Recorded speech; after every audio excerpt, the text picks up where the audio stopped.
Today's guest on the Special Chronicles podcast is SherryBoas. She is the author of the Lily trilogy, and she holds a bachelor's degree in journalism from Arizona State University and has written for daily newspaper for 10 years. Her current vocation is as a mother, which has led into her career as an author. Sherry and her husband Phil are the joyful parents of four warm-hearted and highly adrenalized children who make life rich beyond belief. They currently reside in Arizona. Welcome back to the podcast, Sherry. It's great to be here, Daniel. Thank you. Awesome. And our longtime listeners will recall probably exactly a year ago, we had you on a two-part podcast to talk about your first three books in the Lily trilogy, and now a year ago on World Down Syndrome Day, March 21st, 2013, you have the fourth book, so it's now a series. Why don't we begin with a brief introduction about yourself, and then we'll go into talking about the book, and if you could share with us about how did this get, since you probably had planned for this series being just a trilogy, so how did this come about? Well, I think it's interesting that God always has different plans for ourselves than we actually, predict. And so I think that's kind of what went on here, is that I finished the three Lily books and thought that that was the end, and I went on to write a different novel called Wingtip. And in the meantime, as I was writing that, I had a lot of people who had read the Lily trilogy, and really was curious as to some other things about Lily's life. I make reference that she gets married, and then they wanted to know about, and there wasn't much about that in the trilogy, so they wanted to know about her marriage. So I just had little seeds planted as I went on, and then I started to really miss all the characters in those books, because I spent, there were three books, and I spent a lot of time, I invested a lot of emotion into those characters and their ancestors and their family and their extended family. And to me, they became like family to me. So I really missed them, and I wanted to go back. And so that's why I decided to do something really ridiculous and write the fourth book in the trilogy. Awesome, yeah. I see that it's being released on World Down Syndrome Day. So for our listeners who may not know, it's March 21st, and as you know, and I know, and I'm sure a few people may know that it's because those 21 chromosomes in three copies of the 21st. On the 21st chromosome, yes, 321. So March is the third month, 321. And that's why they have World Down Syndrome Day that day. Awesome. Yeah, it's mighty clever, and you in this fourth book you show the journey of Lily, who's the woman with Down syndrome, and the impact that she has on her life. Can you share with the listeners about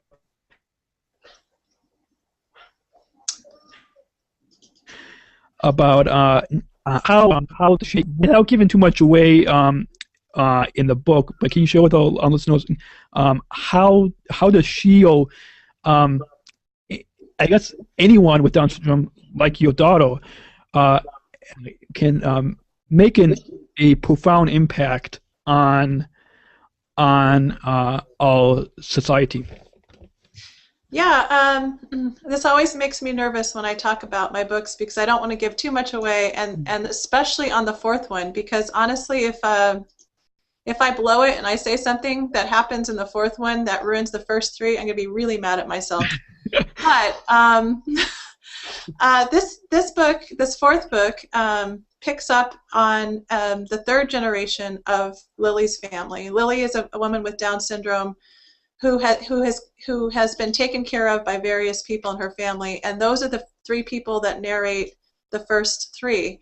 And now on this fourth book, this is actually the first time that she's not that it's not narrated by a person who had direct contact with her on a day-to-day basis. This is a person who it's actually her niece, another niece who grew up in a different place, but in this really profound way is still impacted by the life of Lily, who is, by now we're generations down the line. So what it shows is that not just for the time that we are here on this earth do we make an impact on people, on the people around us, but also even years to come. And her impact, Lily's existence, is going to change many things in the future. Just one person is going to change these many things in the future. And that's where we pick up with this Lily's niece, who is struggling to make a decision. She's got a couple of decisions facing her at the beginning of the book, and she's really struggling with both of them. One's on a personal nature, and one is a professional nature. She's a geneticist, so you might guess where that might go, but she will be having to make up her mind, and she can't, even though she's a brilliant woman, a Rhodes Scholar and all, she is struggling with these basic questions of life that we all struggle with from time to time. And she believes that the answer lies somewhere in Lily's life, and some intuition of hers tells her that she needs to go search out her answers within Lily's life, and that's how we get back into Lily's life through flashbacks, and then something really profound along her journey will happen to her. Yeah, interesting, and as you said, this novel, as well as the three previous works of fiction, but can you share with our listeners about how does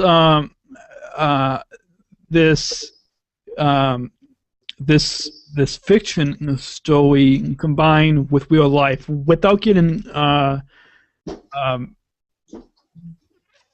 that personal, or as you said, without giving too much away? But how are you able to, in this fourth book, combine your real life with your daughter who has Down syndrome with the fiction story of Lily? Well, to tell you the truth, the characters and the events are so completely made up and far off from anything that's ever happened to me or anything like that. But what I do is I draw my inspiration from the people around me sometimes, or my daughter does. She's 10 and she has Down syndrome. So obviously when I'm writing about a character who's 30, 40, 50 years old who has Down syndrome, I have no idea really what that's like personally yet. But I can extrapolate based on some personality things, and also maybe hearing other people's stories about living with people that have Down syndrome and stuff like that. That I can extrapolate some things that might happen, and then yet some of it is just so completely out of left field. Like sometimes I don't even know where it came from. It's just completely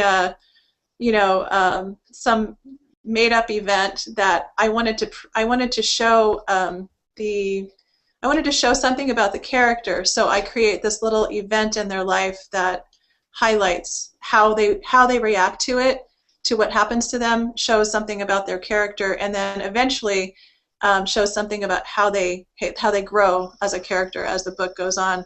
So yeah, even though I do, and I am inspired a lot by my children and some of the things they say, maybe every once in a while, or just some of the things I think they might say. I kind of have them in my mind. What would so and so say about this, or what would so and so say if that happened?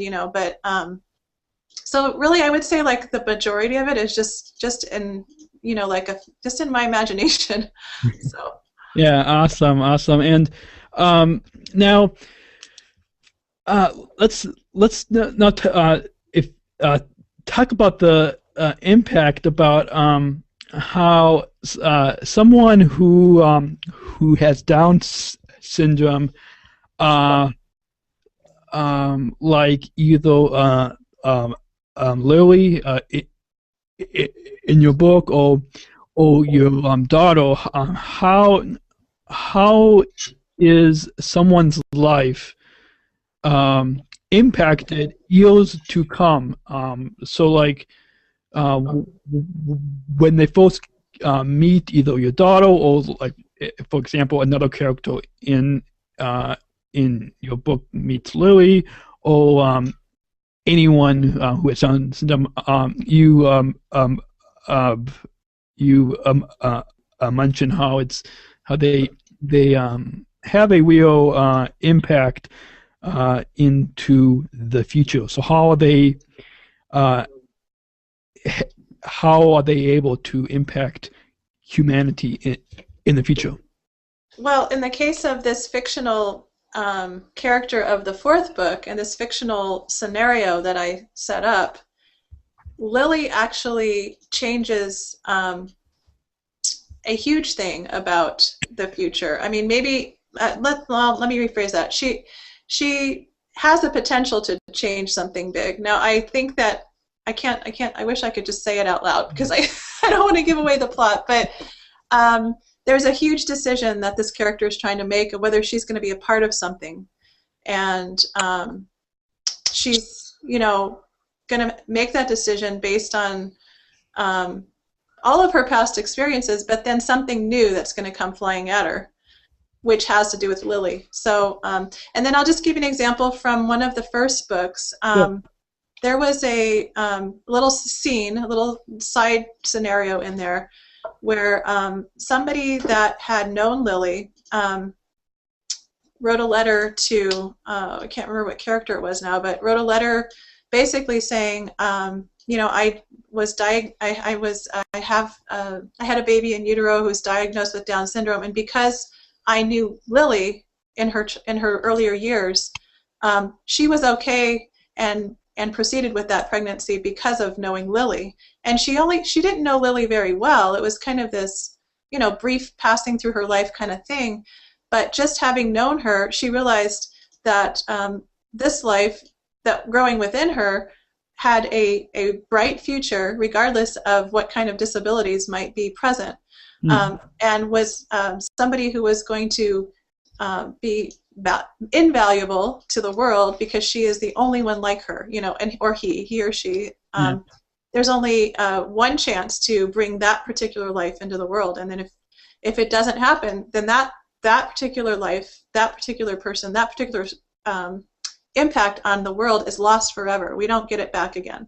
And so that sort of thing is kind of woven throughout this series, is that we want to and it's done subtly, so it's not like at every turn you're going to hear, okay, you should not abort your baby. That's not where the book goes. But what it does is it shows that every life has value, and I can just see with my daughter Teresa, everyone loves her. She puts a smile on everyone's face. So I can say that if one of my friends who might have maybe previously been afraid to raise a child with Down syndrome had the opportunity to raise a child with Down syndrome, they might even jump at the chance now after knowing Teresa. Yeah, awesome, and we'll get into just a little bit more about the poor life message in just a moment towards the end of our interview time together today. We have just a few minutes before we have to take our first break. But can you share with us maybe just one or two quick lessons that Lily teaches that Lily or your daughter or anyone with Down syndrome teaches us a lesson that you have in the book. I'm sure that there's lots of important lessons and gifts from God that anybody who has the label of Down syndrome can relate to. But what are some lessons that you share in the book through Lily and your daughter who has Down syndrome? Well, I think the most important thing that the books are about really is that love has a cost, and love is worth the cost. So we always, this love is sacrifice, and so never does it come without some sort of a cost, but it's always worth it. Yeah, yeah, awesome and really good. And now you mentioned that that one of the other characters who doesn't have Down syndrome, Annabelle Greeley, who the story, and once our listeners pick up a copy of your book, they'll find this out, and that she's a Rhodes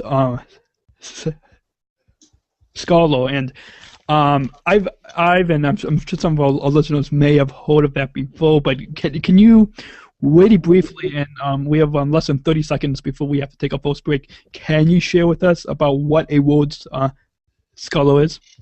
They're like the creme de la creme of smart people. They've gone to Oxford, and they can do all kinds of amazing things. They're lawyers. They're from all different fields. They go into all different fields, but it means that they're highly intelligent. And so that's part of what we're dealing with, is the juxtaposition between this highly intelligent person who is searching for an answer that this person whose intelligence was below average had or has. And so that it sort of sets up an interesting situation where we start to understand that intelligence level, it's not all about the IQ. Yeah, awesome, and it's now about time to take our first break, and when we come back, we will continue to talk a little bit more about the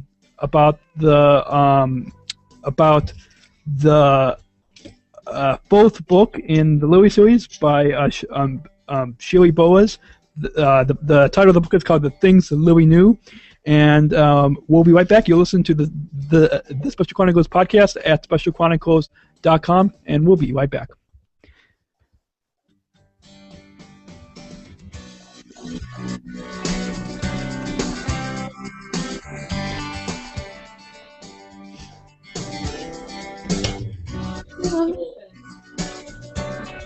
Right now.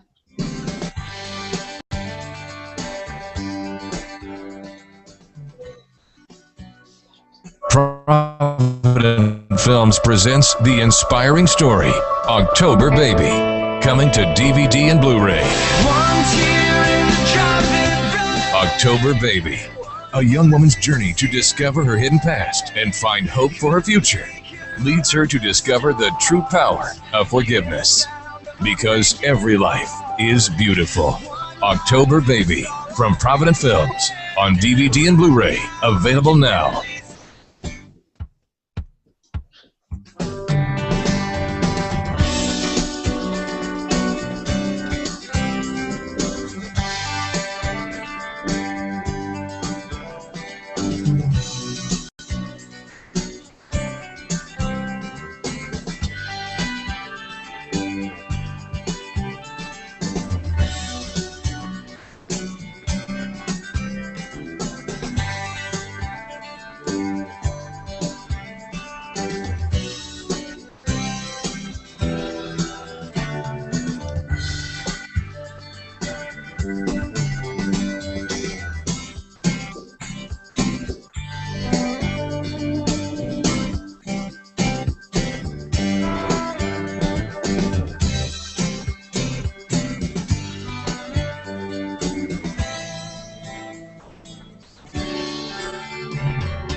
Today's guest on the Special Chronicles podcast is SherryBoas. She is the author of the Lily series, and today we're talking about her fourth book, The Things Lily Knew, which is released on March 21st, World Down Syndrome Day.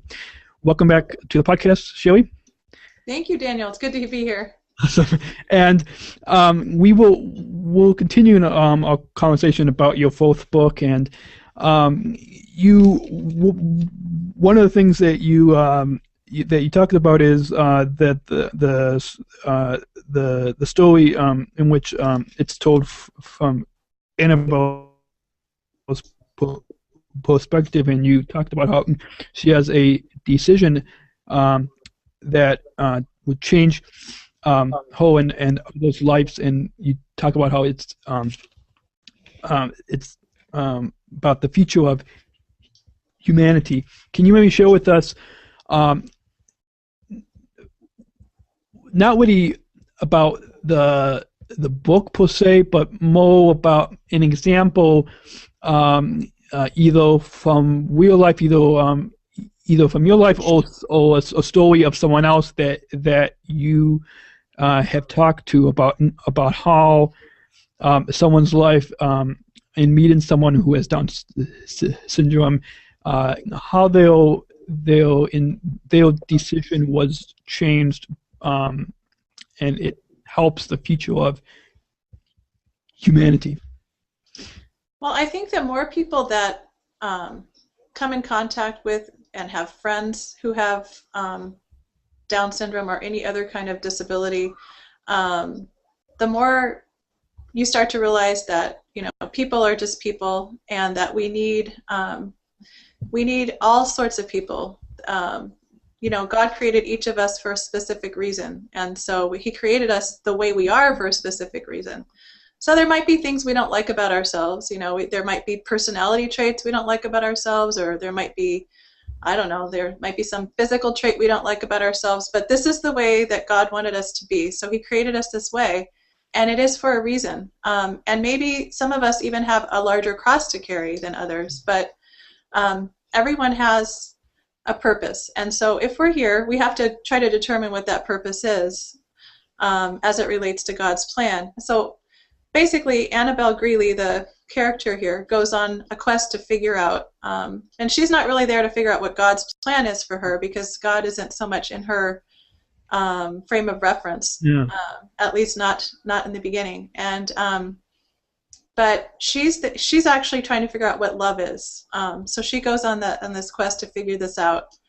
And I think that's we're all kind of, as young people, not myself because I'm old now, but young people are on this quest to figure out, what is love about? What is it exactly? What is my place in the world? What am I to do with my life? These are all basic questions that young people face, and so I try to capture that within this character. Yeah. So the fact that she knows Lily through some of her visits as a child back to back to Seattle where Lily lived. She also knows Lily through the family folklore that has followed all of the generations about Lily. These stories that are told and retold in the family that tell about Lily.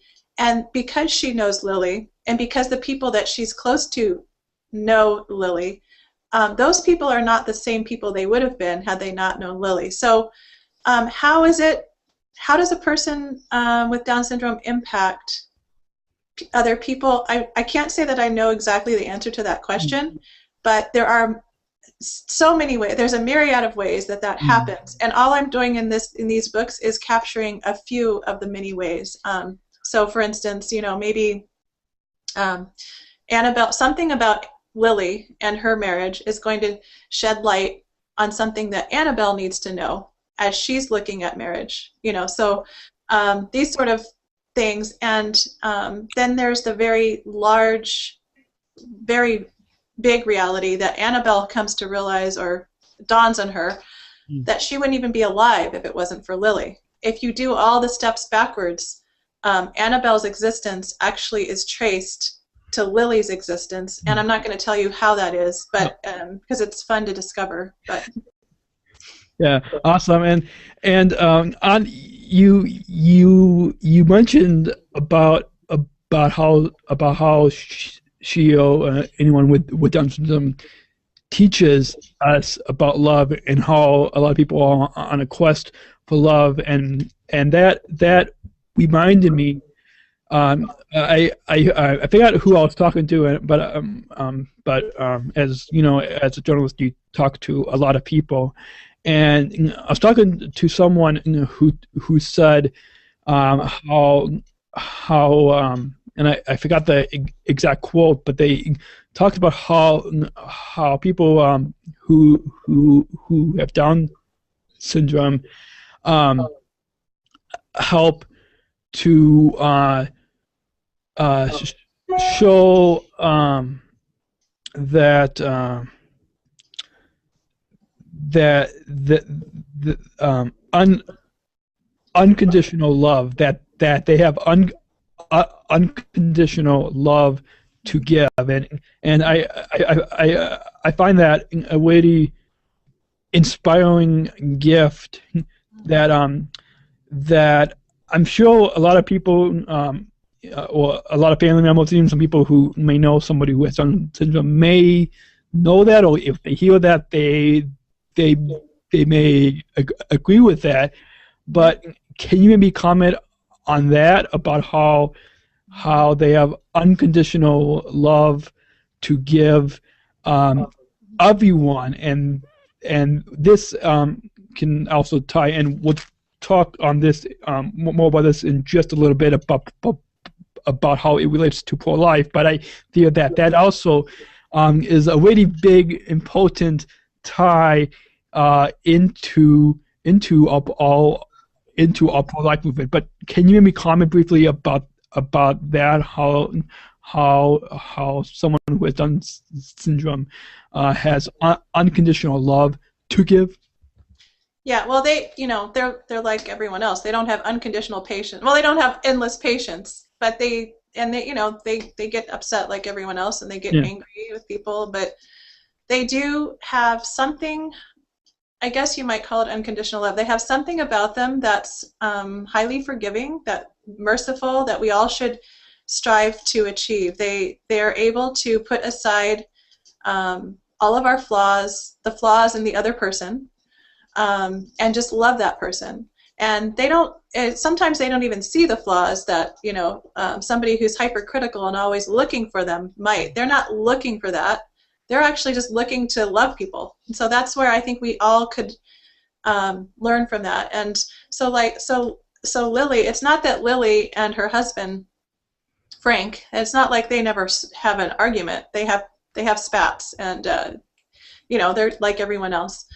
But then at the end of his life, when she's taking care of him, it's completely clear that she has a love, for him, and lay down your life kind of love. And of course, many spouses have that. There's many spouses that end their lives with their spouse taking care of them, and in a very beautiful way. But but I think that they are, for some reason, there's something maybe there's something extra on that chromosome that allows them to put aside this hypercritical thing that many people have for other human beings. Yeah, awesome, and you also mentioned that how Lily has a lot of life's answers, and that made me, in preparing for our interview time together, that made me think of a couple of things, but for the sake of time, I'll just touch on one, and then I'll have you comment on this. But I don't know if you've seen the show. It's currently in season 2 on Fox. It's called Touch. No, I haven't seen that. One of the characters has autism, I believe, and he's never spoken a word. There's actually a couple characters in there, and season 1 is on Netflix streaming, but then season 2, they're currently in season 2, and it's been interesting, and that it made me kind of make a connection with someone who has Down syndrome, like your daughter, like Lily in the book, or I don't know if you can see the new iTunes graphic for Special Chronicles is a picture of a friend of mine. It was taken 5 years ago at a Special Olympics Summer Games, but that's a friend of mine who has Down syndrome. But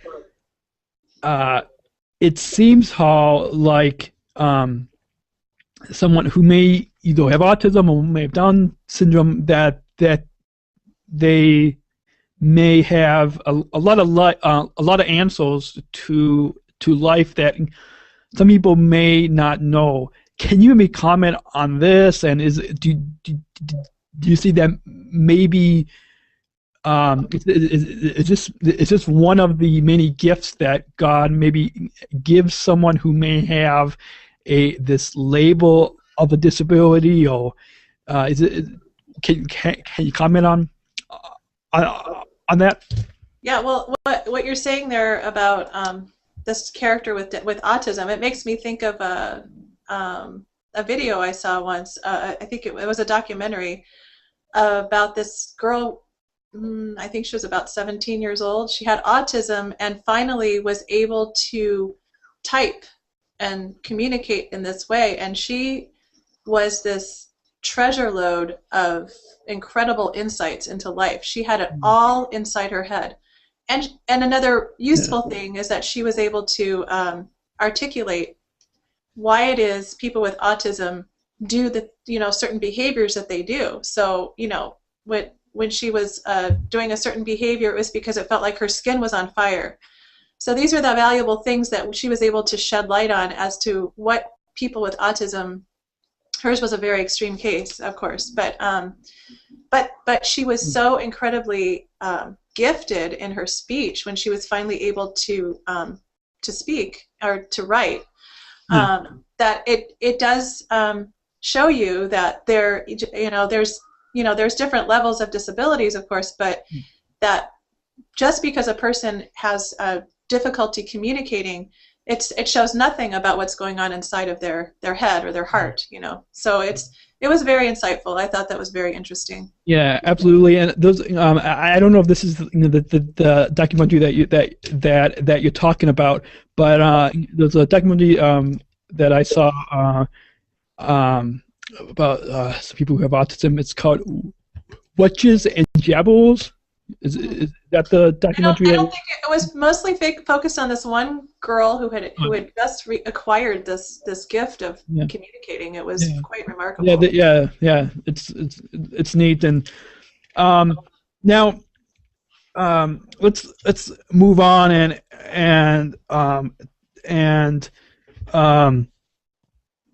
you in boy. It's hard to be notes when you handwrite. I don't even try that anymore. I just type. I cannot read my handwriting. I probably should get to that point.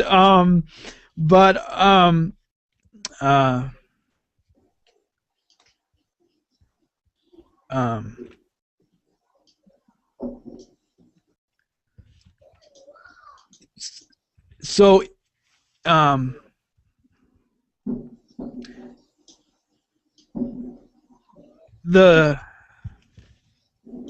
you want to ask me about the pro-life? I know you wanted to go to pro-life. Yeah. Let's go on and then just rolling out. Yeah. But before we get to talking about pro-life, you mentioned about how it's related about self-sacrifice, and you touched on this briefly earlier in our interview.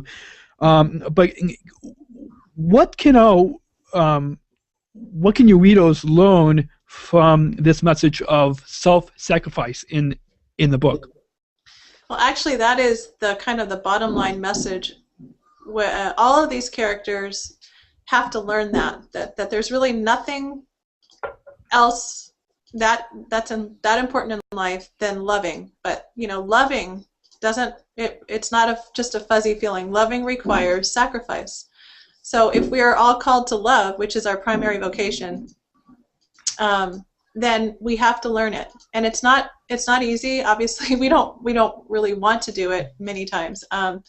But it is something that we all have to do if we're going to attain and become the person that we were called and created to be. So all of these characters learn this through the various circumstances that are thrown at them, I guess, and all of those circumstances somehow tie back to Lily in one way or another. So if you were to trace the family tree back, or trace the tree that leads from this person's change, this person's moment of self-discovery, this person's moment of understanding God's mercy, you would trace it all back to the very start would be Lily. So I did this intentionally so that every single event points to the importance of Lily. And I did that because we too often in our society don't appreciate the individual person, especially if the person has a disability. And given that 90% of children with Down syndrome are aborted in utero, then we have to look at what does that mean and how has that changed us as a society and us individually. Yeah, awesome.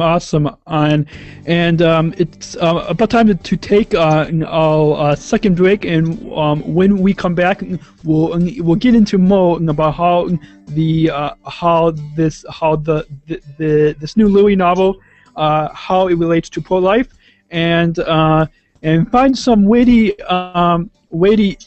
inspiring connections that I'm sure your readers and our listeners can really enjoy. So if you're listening, our guest today is SherryBoas, the author of the Lily trilogy, or now the Lily series, and at SpecialChronicles.com, and we'll be right back.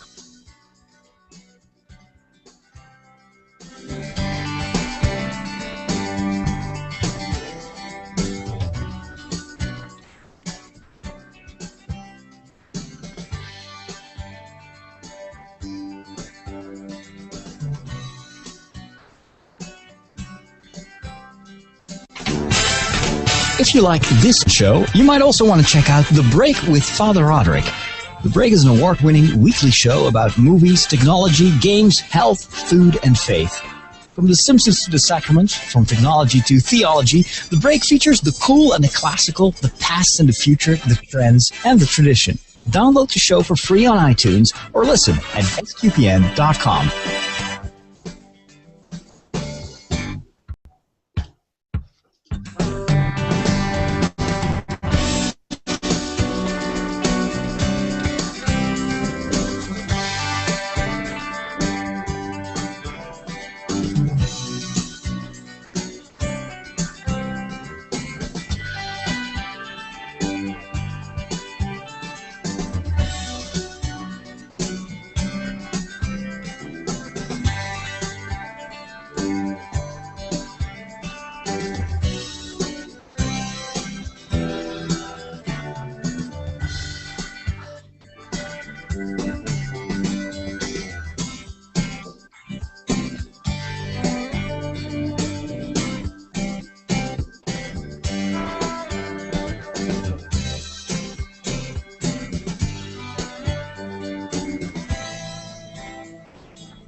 Today's guest on the Special Chronicles podcast is SherryBoas. She is the author of the Lily series, and this new book, The Things Lily Knew, is released on World Down Syndrome Day, which is March 21st. And we're talking about her book, the Lily series, and we're now just about to get into talking about how this relates to the pro-life message, which, as you know, and I know, it's a really important message that we need to get out to everyone, no matter their religion or. And so now, let's. If you could share with our listeners about why do you feel that this work of fiction, the Lily message, why do you believe that this having a not in your face pro-life message is important for everyone, for all of your readers? Well, people read fiction for entertainment or for an escape, from their everyday lives, or to learn something about another person's life, to take the ride with the character, and so this is why they read fiction. They don't read fiction to be evangelized. They don't read fiction to be taught anything or to be given a message. And so we don't, in fiction, want to beat anyone over the head with any kind of messages, and we don't want to disappoint them and give them a story that was just built around us trying to brainwash or make them start thinking in certain ways. So I think that a good example of how fiction can evangelize a culture would be, of course, the very popular Lord of the Rings trilogy, which has nothing to do with religion and yet has everything to do with so many Christian values. And so I think that what I strive for in my fiction is to give people a made-up story that has truth. But what I mean by that is the truth woven into it is that love reigns, love costs, all people have a purpose. There's a purpose to every human life, and that. But to tell the story and let the characters live their lives and let the story unfold, and let the reader come to that and discover that for themselves, awesome. Is really a much more enjoyable ride for the reader. Awesome. Yes. Awesome. And I hope your readers and any of our listeners who will hopefully read this book, the Things Lily Knew, in addition to the other 3 books in the series, can learn that as well. Now, let's talk about how do you believe that this that this series, the Lewis series, how does this help to change people while having this pro-life message is a necessity? How do you believe that this pro-life message is a necessity in changing people's attitudes while they are reading this book or this series of books? Well, at the very least, as I was saying earlier, is that when you know someone who has Down syndrome, you start to understand, and you start to see things in a different way. You start to love that person. And so I hope that readers, and they have told me that through the Lily trilogy, the first 3 books, they have come to love Lily. They relate to her, they love her, they want to know more about her. And just that in itself, it would be my greatest hope that someday there would be a woman who is sitting in her doctor's office and is told that she's going to have a child with Down syndrome, and instead of asking for the referral for the abortion, the abortionist, she says, wonderful, I know about this. I can embrace this. I can love this child. I know I can, because all of these characters in the Lily trilogy that I read love this character. Now, not that that is really ever going to happen in that way, and it might be it will probably be a much more subconscious and subtle thing that happens there, but in the sort of, if you could just boil it all down, if only one person ever did that, that would make my whole life worth living, you know. Awesome. Yeah, I'm sure that God has His hands on these books in touching your widows. And you talk about how this is inspired by your adoptive daughter who has Down syndrome, and how these books help to illustrate the importance of every human life. Can you share with our listeners? You mentioned and in your press release, you mentioned about how she was conceived in rape. Can you share with our listeners briefly about your daughter's both story? Yeah, it's pretty remarkable. Just that in itself, being conceived in rape, really reduces your chances of ever arriving here on this planet. That so many people choose to abort a child conceived in rape. So that's number one. Of course, the fact that she has Down syndrome, I said earlier, 90% of those people are aborted. So we consider this miraculous that we have her. And but anyways, her birth mom she's a lovely person. We actually haven't met face to face, but we've had phone conversations. And she revealed to me that she was her life turned around for the better right after the adoption, and that and I believe that she was blessed for her decision to carry the child and find a loving home for that beautiful, wonderful soul. Good. And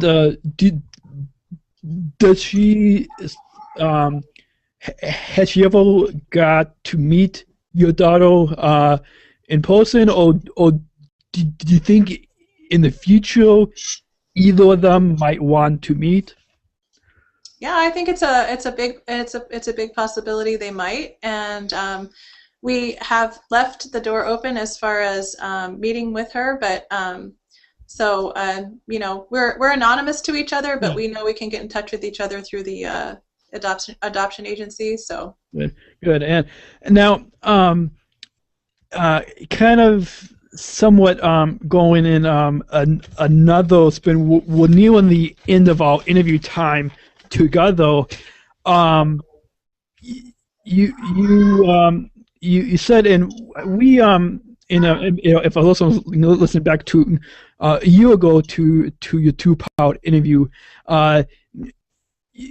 you mentioned how 90% of people with Down syndrome are aborted. Can you share with us? Has this changed today? And if so, what?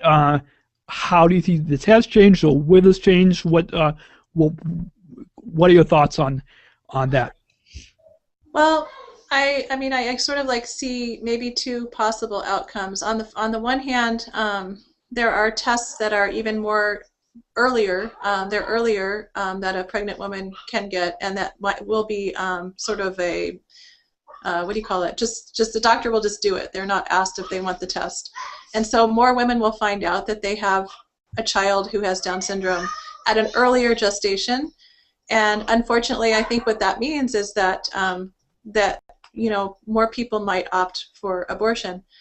On the other hand, I think that there's a movement, and it feels to me like an current happening right now in society, where we are starting to understand that this abortion issue may possibly be the final frontier of the civil rights movement. Yeah. That, I hope that we will finally get to the point where we will look back, and just as we look back on racism and slavery and say how unconscionable that was, you know, we just can't even in our mind understand how humans could have embraced that idea.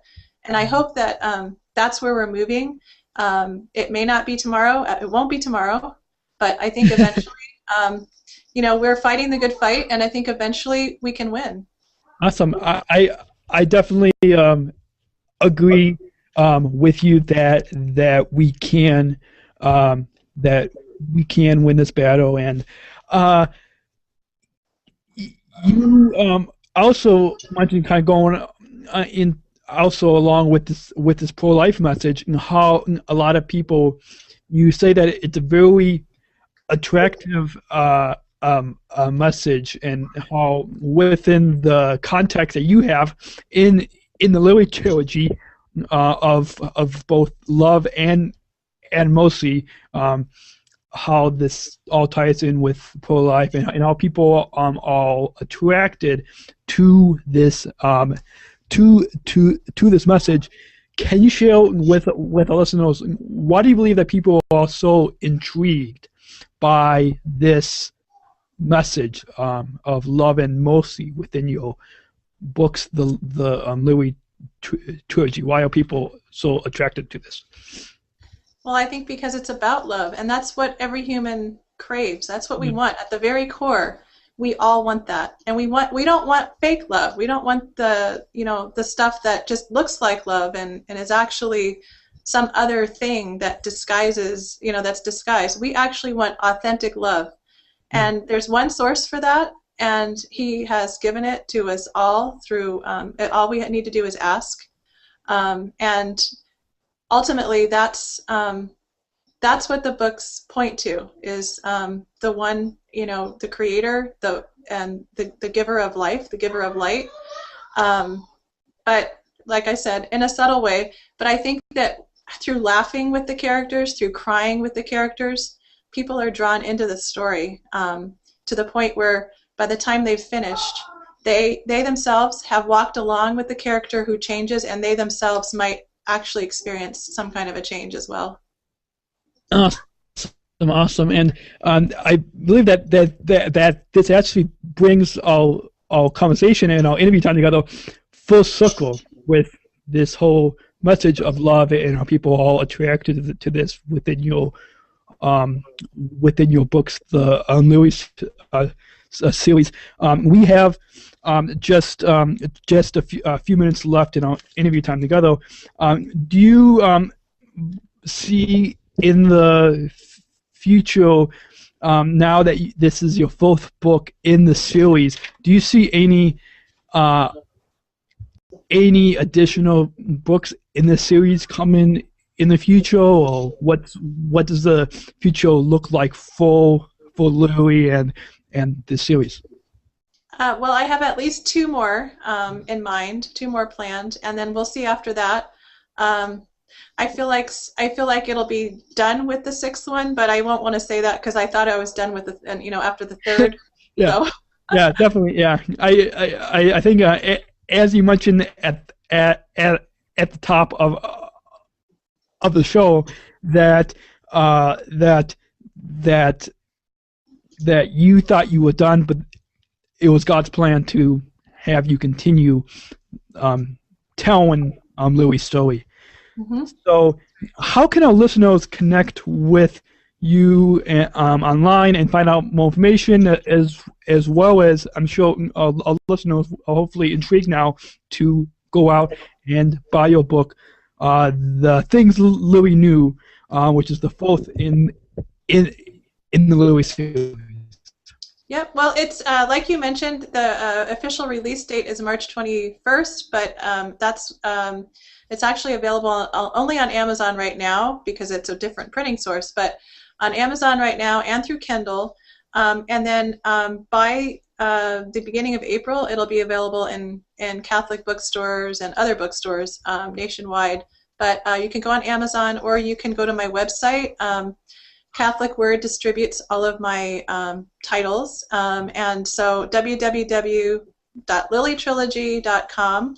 I also have a Facebook page, SherryBoas fan page, if you're interested in keeping track of what's going on there, and then I have a personal SherryBoas page too, so on Facebook. And I don't tweet very often, but I need to start doing that. So awesome, and I'll definitely, and once again for our listeners, that is lilytrilogy.com. I will put a link back in the show notes at specialchronicles.com, to your book, and as well as how they can purchase. And I'm sure if our listeners enjoyed this interview, they can go back. I forgot the episode numbers, but there was actually, if they do a search on Special Chronicles, there was an article that says in our news feed that says 2-part interview, and in that news article I put a link to the two interviews, and I'll actually update that article once this interview is posted. I'll put a link to this interview as well, so our listeners can find out more information as well. We're just about out of time for our interview time together. But do you have any final thoughts that you would like to share with our listeners to wrap up in about a minute or so? What can you share with our listeners some final thoughts that you would like to share about our overall time together? I would just say, we were created to love. Let's figure out how to do that to its biggest capacity, so that we will become the people that God created us to be. And Daniel, I really appreciate your having me here and talking about the books and about all these important issues that we got to cover. I really appreciate it, and very best of luck to you. Thanks.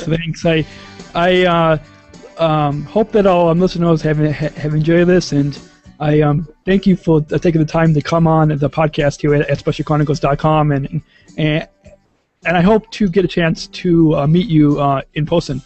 I hope so. So, yes. So take care, and God bless. God bless.